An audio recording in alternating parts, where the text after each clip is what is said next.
Fire, smoke, and chaos across several Mexican states. Cities brought to a standstill as criminal groups retaliate after Mexico's most wanted drug leader died following a military operation Sunday.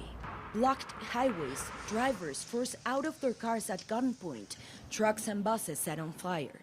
Nemesio Oseguera Cervantes, a former police officer known to most as El Mencho, was the leader of the Jalisco New Generation Cartel, wounded during a Mexican military operation and later died while being transported to Mexico City. The U.S. played a role in Sunday's operation, according to U.S. defense officials, though it's unclear to what extent. As fear spread, many Mexicans spoke out calling for an end to the violence.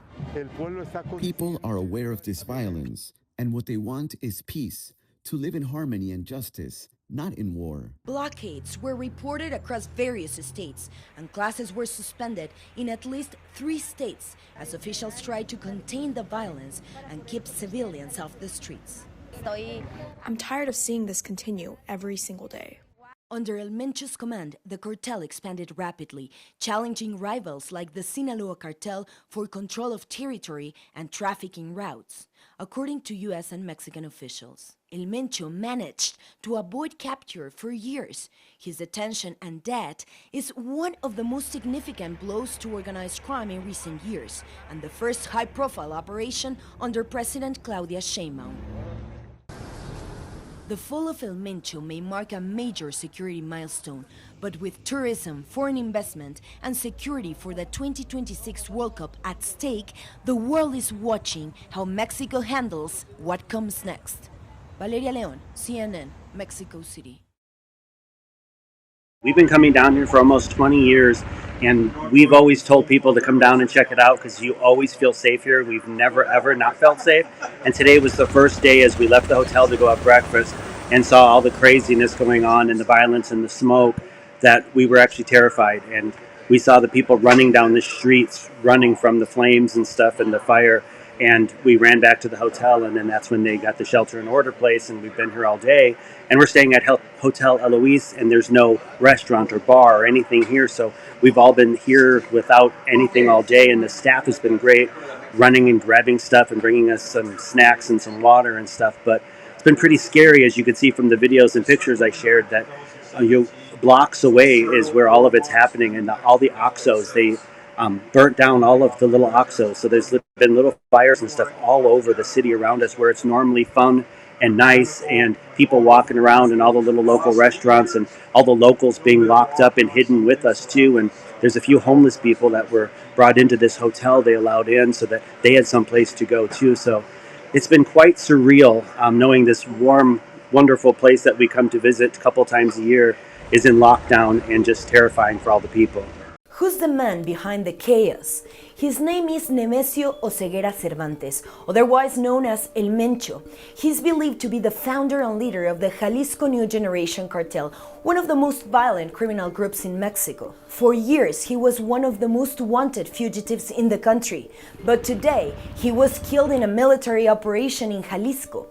El Mencho was born in Mexico in 1966. In 1994, he was convicted of conspiracy to distribute heroin in California. After 3 years in prison and after being released on parole, he returned to Mexico. There he worked as a police officer in Jalisco and was soon immersed in drug trafficking. But this time, he went all in. He worked as a hitman for the Milenio Cartel and then supervised security and operations for the Sinaloa Cartel. But eventually, he reportedly built his own group, the Jalisco New Generation Cartel, which profited from the production and sale of drugs like methamphetamine and fentanyl. In 2018, the Mexico Attorney General's office offered 30 million pesos for information leading to his arrest, while the U.S. government raised the reward to $15 million in 2024. Now, without its head, the question remains as to how powerful that Jalisco New Generation Cartel will continue to be, or if this operation successfully divided the group. Mexican authorities confirmed the detention of Nemesio Oseguera Cervantes, known as El Mencho, in a joint operation carried out with U.S. support after months of intelligence coordination. According to official sources, he died while being transported to Mexico City. Soon after the operation, violence broke out in several parts of the country.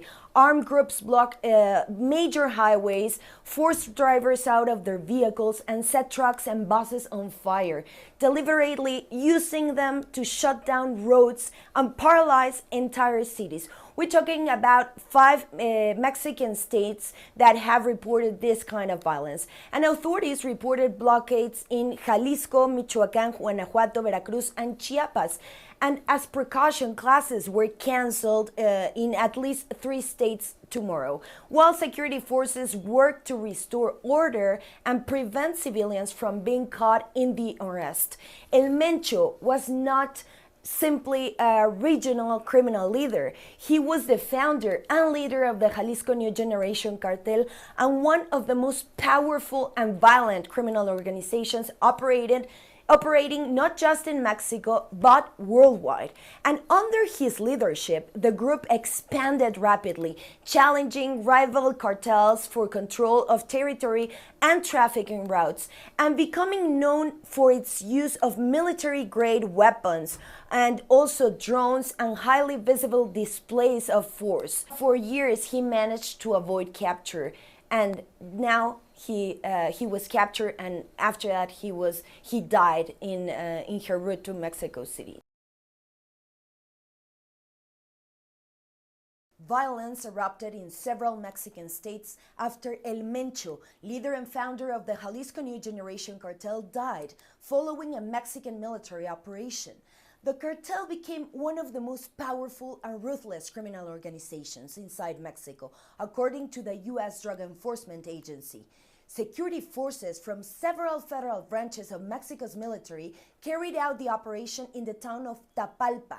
It triggered a series of violent events across the country, with suspected members of organized crime groups setting vehicles on fire, blocking roads in the area, and clashing with authorities. Jalisco Governor Pablo Lemus Navarro reported. Mexican President Claudia Sheinbaum praised the work of the agencies involved in the mission, writing in a statement on X, "We work every day for peace, security, justice, and the well-being of Mexico." It's not unusual in Mexico. Just didn't think anything of it. Kept going, saw another car on fire. Like, okay, that's kind of weird.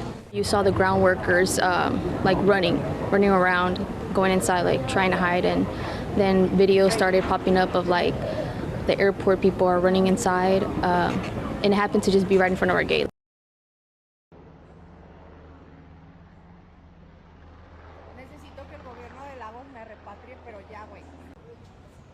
Look, he just drove by the military right through.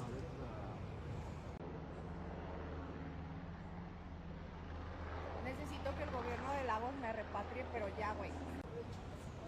Look, he just drove by the military right through.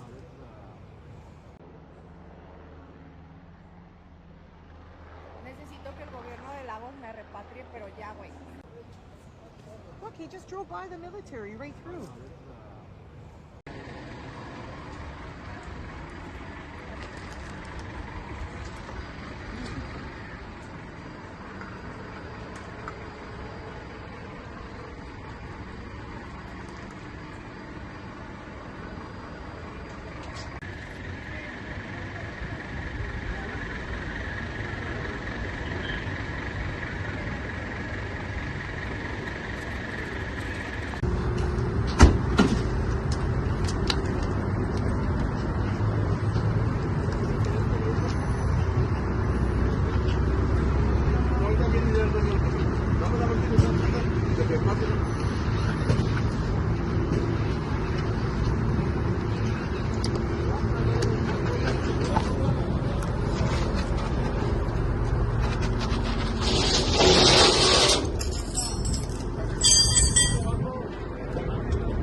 más adelante hay otro. Ah, ok. Pero ya ¿Los no dos se ve. trenes? Sí, porque todavía falta un rato para que...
Vivimos horas críticas en las que se atendieron incidentes en distintos lugares del estado y el área metropolitana, para lo que fue clave la coordinación entre distintas dependencias de todos los niveles de gobierno.